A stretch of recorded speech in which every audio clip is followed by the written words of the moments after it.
Last song, so last chance to dance, everybody. Or if you want to just dance in place, you can do that.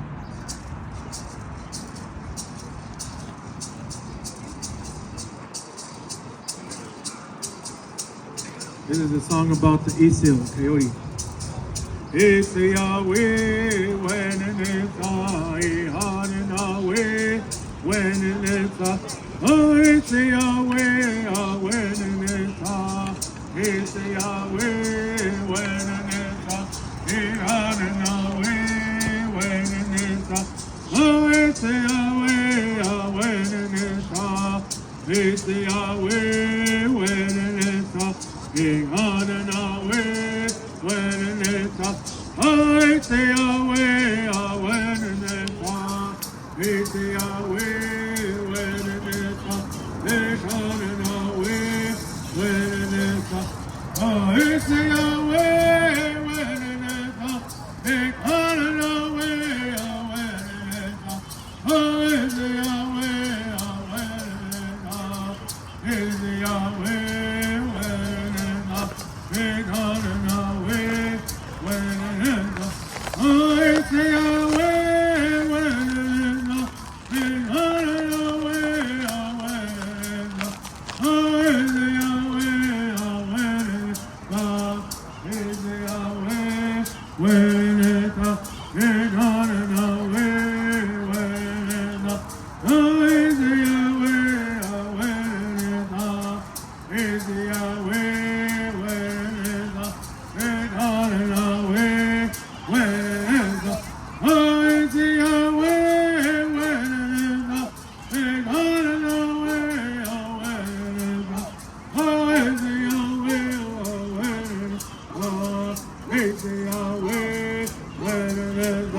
it's on and away when it is oh, it's the Yahweh when it is it's the Yahweh when it is it's on and away when it is oh, it's the Yahweh when it is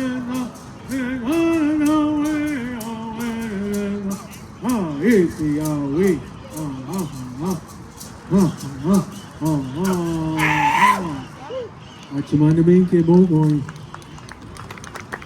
Awesome. It's here for Will Madrigal. And yes, the good looks come from our side of the family.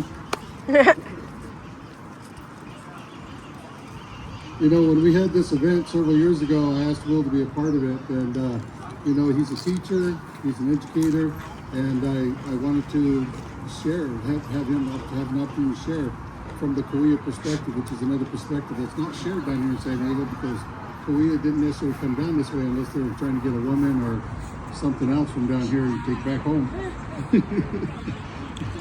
Or they were training for shells, as we talked about before. They traded for different things, and there was a lot of traffic, especially when it came to business. But in honor of him, all these years, I think this is 9 years now we've been doing this. I was going to ask him to accept this token of our appreciation. It's a coin that was minted for us for the Purple Culture Center. It has the emblem of the Culture Center on the one side, and it has the prayer, Our Father, in our language on the other side. And I want to say thank you for helping us out this year again, as always. And once we have some more people down here, we'll give Charlotte some more gifts too. But we're not really all about giving gifts, but I do want to show at least my appreciation for everything that everybody's done for us. And I also wanted to ask you too, what do you think about the stage? Stage is nice, it's solid. I'm getting up here, walking around going, oh no, this is nice, it'll hold me. So I didn't want to try jumping up and down or anything, but it is solid. Thank you again, Will, appreciate it. And now it is the distinct pleasure and honor to introduce a judge. Here comes the judge. And this judge is her name is Devon Lomayesva. She is the new Superior Court judge for San Diego County. And she is the first Native American judge in San Diego County. And And while she's making her way up here, I want to tell everybody, our vendors, our exhibitors, and our performers that we have compliments of the San Diego Chamber of Commerce. We have some burritos on this back table over here for our vendors and our performers to come back here and partake of one of the burritos and stuff from. I believe they came from San Diego Hotel Mexican Cafe, and so it's a really nice place. And also, I mentioned the stage. The stage was actually donated for use. We don't get to keep it, but it's donated for use by the Mormon Battalion Museum, which is up this way a little bit. I get lost down here in San Diego. And but now I'd like to introduce Judge Devin Lamayesca.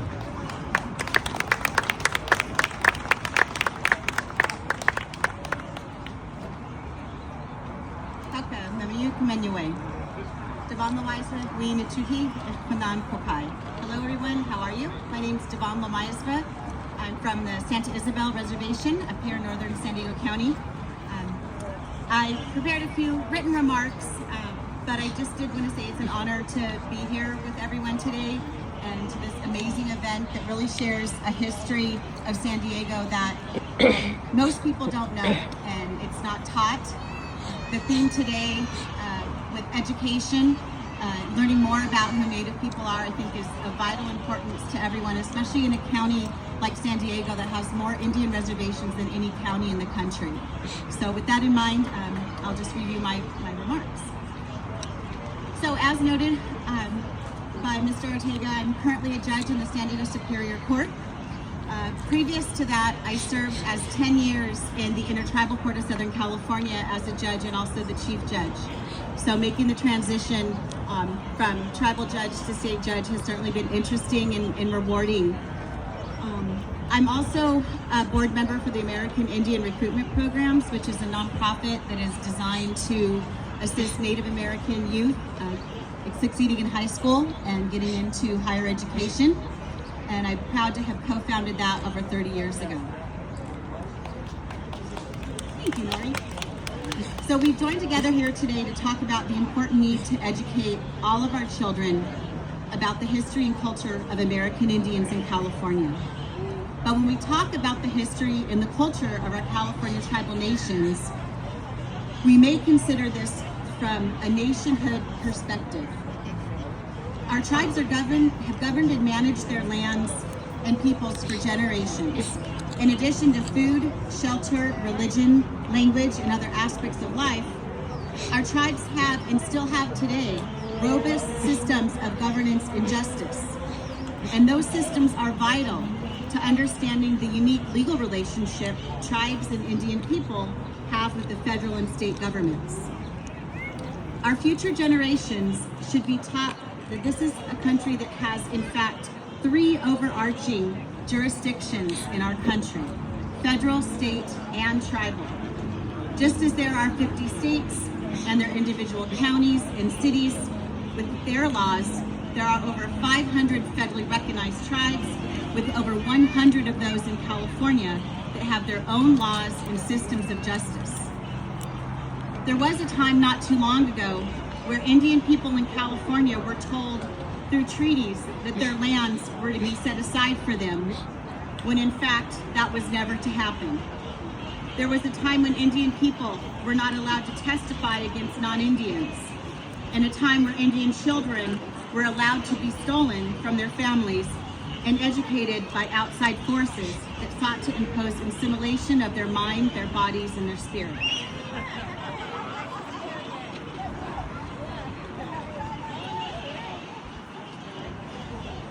When we look back at those times and we look forward to what we have today, there is a stark difference, but it doesn't mean that those injustices have completely gone away. Going back to the tribal court systems, this is an ultimate expression of tribal sovereignty by tribes to be able to govern their own nations, their own people, and not just their own people, but those people that come into our tribal lands. There have been many, many instances of tribal nations working hand in hand, government to government, with municipalities, specifically here in San Diego. There have been a number of examples of working together that have been for the benefit of our tribes and for our people. So some examples of that I'd like to share are that in San Diego, we have two tribal court systems. The Intertribal Court of Southern California that represents nearly a dozen tribes throughout San Diego and Riverside. And we also have the Pala Tribal Court, who operate and institute systems that are from those tribes' laws. Those systems also work hand in hand to ensure that people that come onto their lands are safe, and they do that in coordination with their own law enforcement, their own justice systems, and outside law enforcement as well. So one example of the many successes is within the Intertribal Court, they formed an Intertribal Youth Court. And when that was developed, the thought was to be able to have Native youth adjudicated in a space where they were in a culturally appropriate space where there were other Native people and Native youth handing down consequences for their actions. Well, what we learned from that is there's much, much more. And a lot of it was on the education side, where their peers were trained with local universities and within the tribal court system to learn about tribal laws and to learn how to work specifically with Native youth and to hold their fellow youth accountable. So in that system, there have been great strides to work with the San Diego Juvenile Court, with law enforcement, and with other agencies that work in San Diego. So within that tribal youth court system, essentially with agreements with San Diego's District Attorney's Office and Probation Department, they are diverting Native youth to the tribal court for restorative justice-based wellness plans, where they take into consideration the youth's background and family dynamics to support them with wraparound services that have their matters addressed in that tribally appropriate setting. As I mentioned, the Intertribal Court and the Pala Tribal Court have also worked with San Diego Superior Courts to ensure a system where tribally issued court orders for protection of Native women, Native men, and families are registered in the state system to ensure protection of Native people on and off the reservation. So many people are not aware of the power that tribal courts have, and also the power that superior courts have to make decisions about Native people. We live in two worlds. We have to go on and off the reservation. So it only makes sense that our justice systems work hand in hand to ensure that those laws that stick with us no matter where we go as Native people are followed by and adhered to. I was also fortunate to co-found with the presiding juvenile court judge for San Diego, the San Diego Tribal Juvenile Court Partnership. This body brings together tribal leadership and social service providers and tribal justice systems and San Diego court judges and other personnel to address issues of concern regarding Indian children that are in the court systems because their parents can't take care of them or they need other assistance. This is a key to enforcing the Indian Child Welfare Act. So there's many examples of partnerships that demonstrate that we must work together if we're to understand each other. As mentioned, Native people live in a jurisdictional maze that all too often leads to injustice and unsafe communities. We need all people to understand the unique rights and status of Indian people and to recognize the government-to-government relationship shared between the United States and tribal nations. We may achieve this again by working hand in hand so that we may combat ignorance through education and the promotion of understanding and mutual respect. Ohaye, thank you.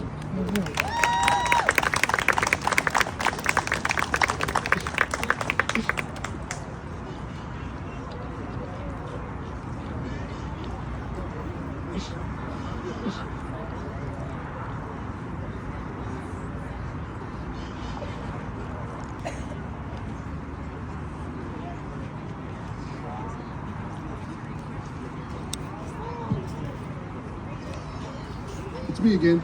Sorry about that.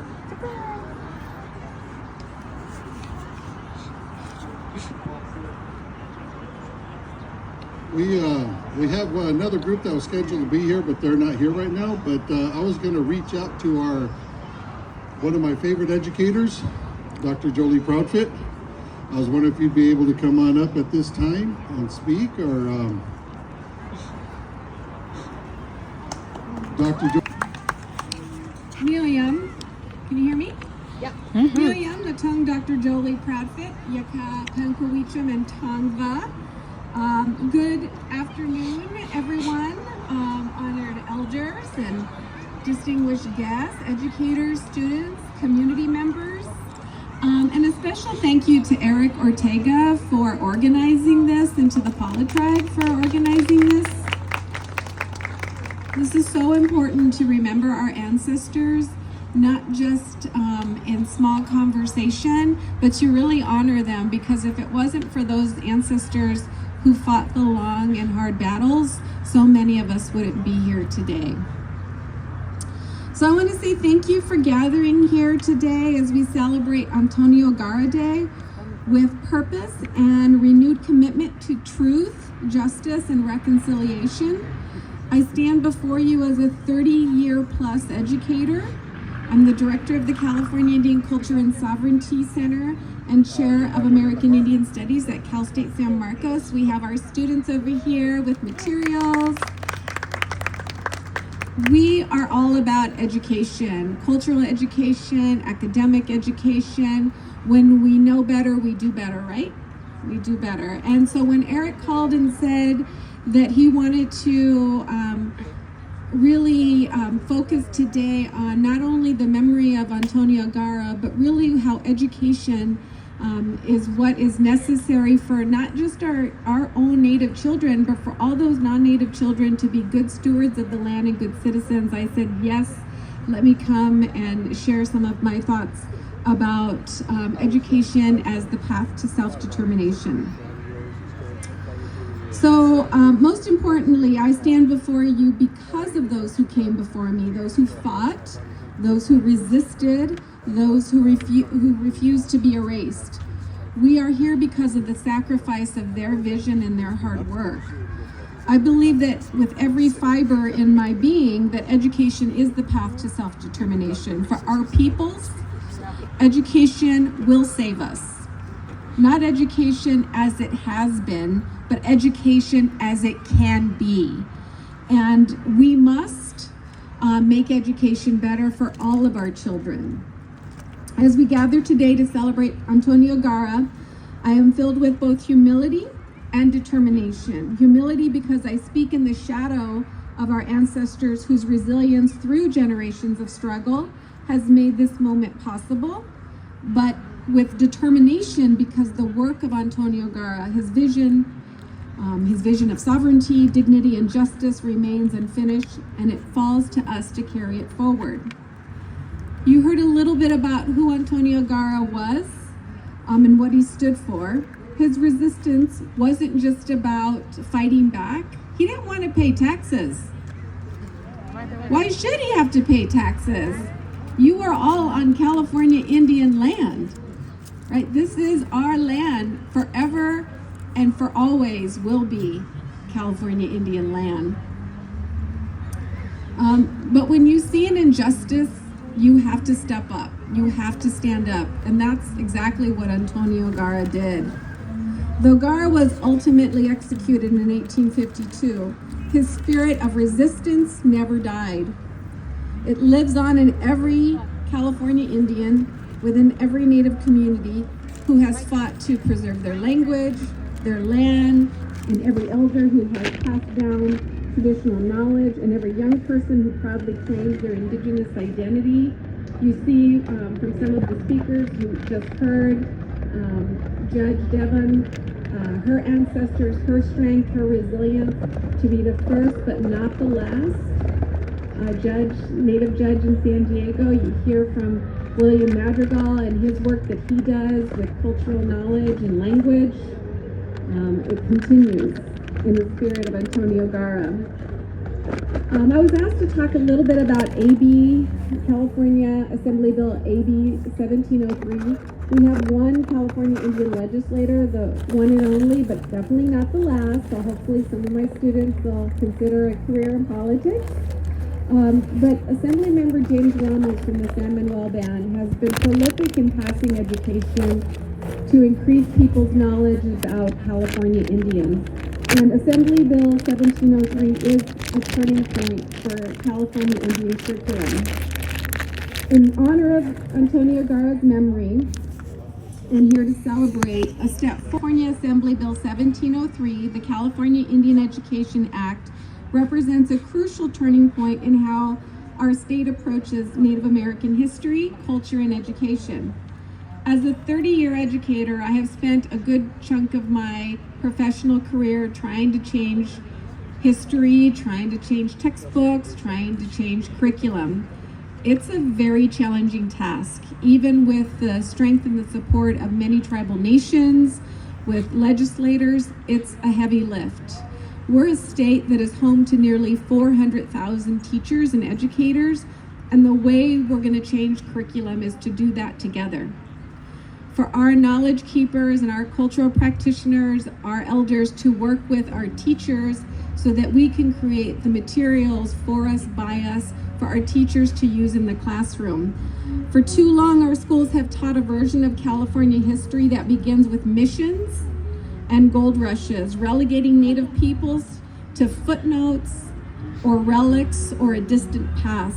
This erasure has consequences, not just for Native students who rarely see themselves represented in curriculum, but for all our students who deserve to understand the full complex history of the land they call home. And yeah, the history of the United States is a brutal one. The history of California is worse. The 3 waves of genocide, the fact that there are California Indian people still here, still under these tents, still in this audience, students still here, is nothing short of a miracle. But not because we sat idly by, it's because we fought back. We fought to still be here. It's because of people like Antonio Garra. AB 1703 changes the narrative by establishing a process for collaboration between school districts and local tribes to develop accurate, culturally appropriate curriculum about Native missions, Native histories, our rich contributions. It doesn't relegate us to the past. And we let each student in California on the lands that they learn and live on about the original peoples in those areas. This isn't just about adding one lesson or two. It's about fundamentally transforming how we teach and learn about California's First Peoples. Why does this matter? Some might ask, why does this matter so much? In a world facing climate crisis, political division, and economic uncertainty, why focus on how we teach Native history? People always say, well, don't we have other things to worry about? What's more important than worrying about climate change? We have to all care about this beautiful place that we call home. I would argue that it matters precisely because of these challenges. The environmental wisdom embedded in indigenous knowledge systems offer crucial insights for sustainability. The emphasis on community responsibility and collective well-being in Native cultures provides alternatives to the individualisms that divide us. And the economic self-determination that tribal nations seek aligns with broader movements for justice and equity. But it also matters on a deeper human level. Every child deserves to see themselves reflected in their education. Every student deserves to know the truth about the land beneath their feet. And every community benefits when we replace ignorance with understanding, stereotypes with authentic representation, and erasure with recognition. One way we're doing that. I'm just going to give you a sneak peek of things to come. Fallbrook, since I see the good people from the Fallbrook schools here, working with some of our artists and community people. there's a mural that's going to be unveiled. And what's the date of the unveiling? Bonsall School District, April 23rd. If you're around, about 5 p.m., we're going to unveil a beautiful mural created by Dr. Eric Tippeconic, who's one of the professors at Cal State San Marcos. He worked with children from Paula and surrounding communities to feature our bird singers and dancers on those murals. That's how you recognize students, and that's how you provide living land acknowledgements. Yes. The implementation of AB 1703 isn't just about what happens in the classrooms, though that's certainly important. It's about building relationships between schools and tribal communities that extend beyond curriculum development. You've heard from the previous speakers how important understanding and how important it is to center